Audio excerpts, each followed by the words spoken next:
Você quer falar mais algum ponto sobre esse assunto ou sobre a história? Eu ia entrar na questão da Gazeta do Povo, mas se você quiser fechar esse assunto, por mas favor. É sobre a Gazeta do Povo mesmo que eu quero falar, favor, não sobre a Gazeta. Começar. Eu quero ler um trechinho de uma matéria que incomodou profundamente o PT a ponto dele ir lá pedir novamente censura à Gazeta do Povo, agora não só ao Twitter da Gazeta do Povo, mas ao jornal, que eu repito, tem 103 anos, é o maior jornal do Paraná, disparado de maior credibilidade, tornou-se um jornal nacional, está com quase 100 mil assinantes, disparado aí também, ganhando mais e mais assinantes, porque é um jornal que faz jornalismo raiz, não se rendeu a essa militância esquerdista de redação. Então faço a propaganda aqui, sou colunista do jornal Gazeta do Povo também, com muito orgulho, sei que o Rodrigo também, mas a matéria, depois que o jornal foi censurado, a editoria Ideias escreveu uma matéria com o seguinte título, que agora o PT está tentando censurar: relacionamento entre Lula e ditador da Nicarágua está bem documentado.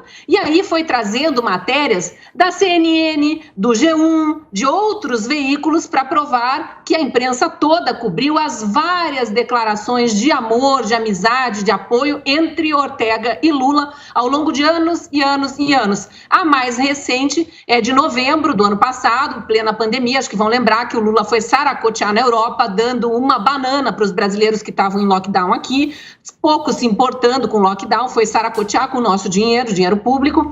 E aí tá lá, ó.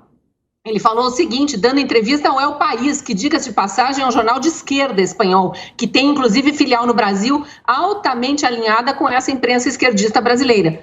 Aí a matéria aqui diz o seguinte: o mês de novembro de 2021 é crucial para entender que a relação amistosa de Lula e do PT com o regime de Ortega perdura até hoje. Defendendo Ortega, numa entrevista ao jornal El País, Lula perguntou, abre aspas, por que Angela Merkel pode ficar 16 anos no poder e Daniel Ortega não? Por que Margaret Thatcher pôde ficar 12 anos no poder e Chaves não? Fecha aspas. E aí, só lembrando, a repórter do jornal esquerdista, ela própria esquerdista, ficou atônita e disse, mas espera aí, Ortega mandou prender os adversários, foi assim que ele ganhou a eleição.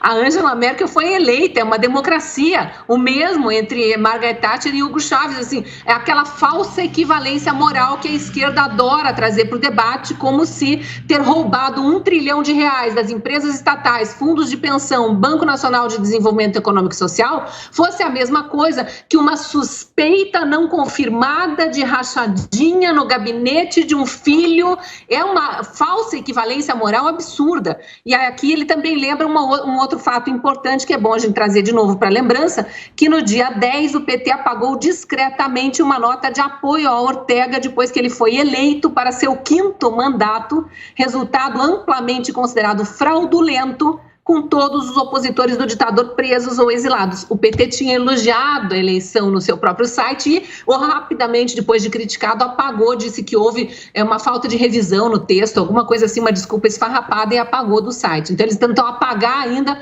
as provas de que são amigos e são apoiados e apoiadores um do outro. Constantino, quer falar sobre essa história da Gazeta? Por favor.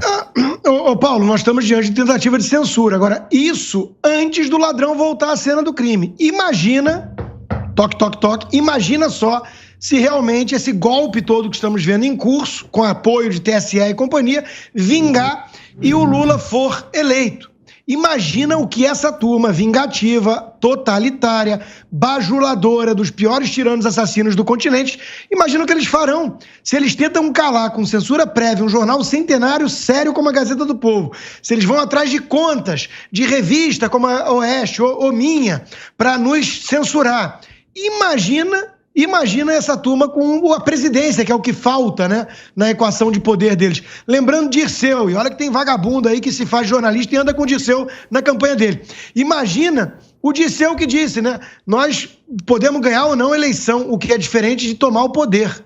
Essa turma já está tomando poder faz tempo, aparelhou o Supremo Tribunal Federal. Hoje nós estamos vendo as consequências disso. Então, de novo, o Brasil vai ter que reagir. A nossa bandeira não vai ser vermelha, nós não vamos aceitar o Brasil inteiro virar Roraima e ter que lidar com isso dessa maneira. Nós não vamos aceitar vagabundos mentirosos e safados e corruptos tomarem o poder na mão grande, não.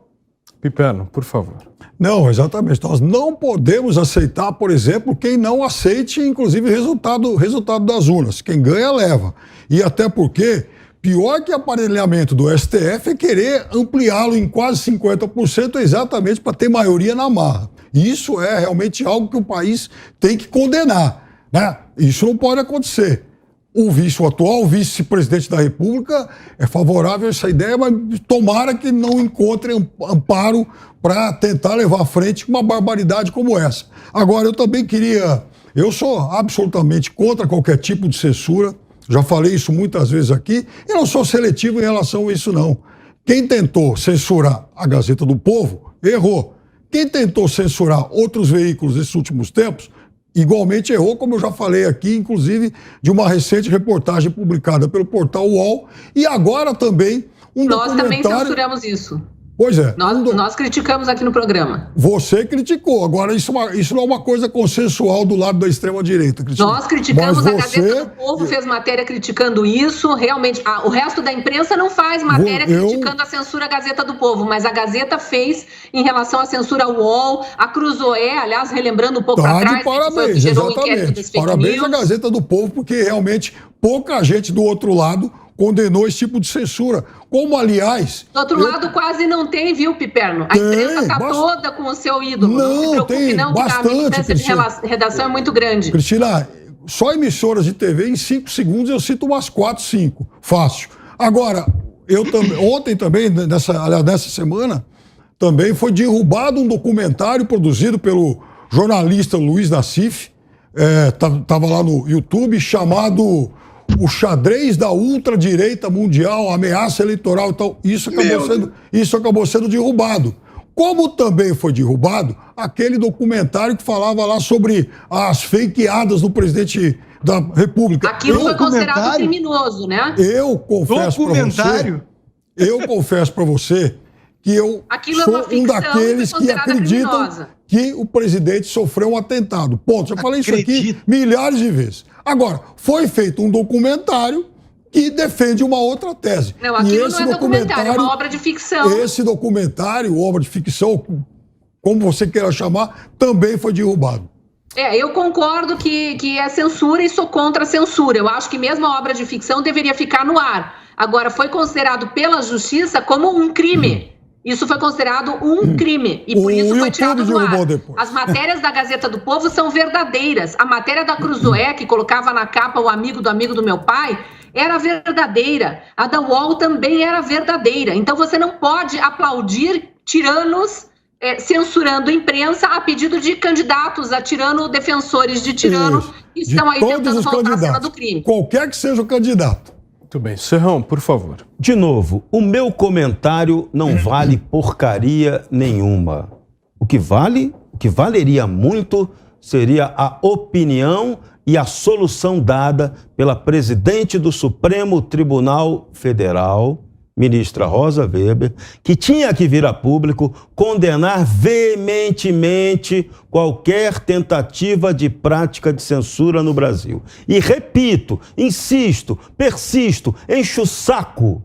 Não dá para aceitar que o Tribunal Superior Eleitoral pratique censura e nem que cometa intervenção indevida a todo tempo na eleição. Eleição é um ato cidadão, é um ato livre, não pode ser perseguido como está acontecendo hoje no Brasil. Tá? Isso é lamentável. Agora, a presidente do Supremo tem que vir a público, é uma censura contra um órgão de comunicação. Podia ser uma censura contra um Zé Ruela como eu, mas isso também seria tão imperdoável quanto uma censura a um jornal que tem 101 anos.